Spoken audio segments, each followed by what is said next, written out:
ছোট মাছ তো অনেকে অনেকভাবেই খেয়েছেন, চলুন আজ এইভাবে রান্না করে খেয়ে দেখি। নিয়ে নিয়েছি নদীর পাঁচমিশালি মাছ। ছোট মাছ তো পেঁয়াজ কাঁচামরিচ দিয়ে না রান্না করলে হবেই না। দিয়ে দিলাম হলুদ গুঁড়ো আর পরিমাণ মতো লবণ দিয়ে খুব ভালোভাবে মেখে নিই।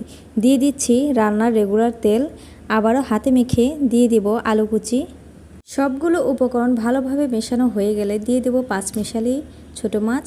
আবারও আলতো হাতে মেখে খানিকটা পানি দিয়ে এবারে চুলার জাল অন করে প্রথম 2 মিনিটের মতো এবং পরে 3 মিনিটের মতো ঢাকনা দিয়ে ঢেকে দিলে হয়ে যাবে আলু দিয়ে ছোট মাছের চচ্চড়ি। আমার এই চ্যানেলে আরও ছোট মাছের রেসিপি আছে, আপনারা চাইলে দেখে নিতে পারেন। বর্ষালি ছোট মাছ এবং নদীর মাছ দিয়ে আমি অনেক রকমের রেসিপি তৈরি করেছি, অবশ্যই দেখতে চাইলে ব্যস্ত রান্নাবান্না চ্যানেলে সার্চ দিয়ে দেখে আসুন। ভালো লাগলে অবশ্যই লাইক এবং সাবস্ক্রাইব করে দিবেন। আল্লাহ হাফেজ। ছোট মাছ তো অনেকে অনেকভাবেই খেয়েছেন, চলুন আজ এইভাবে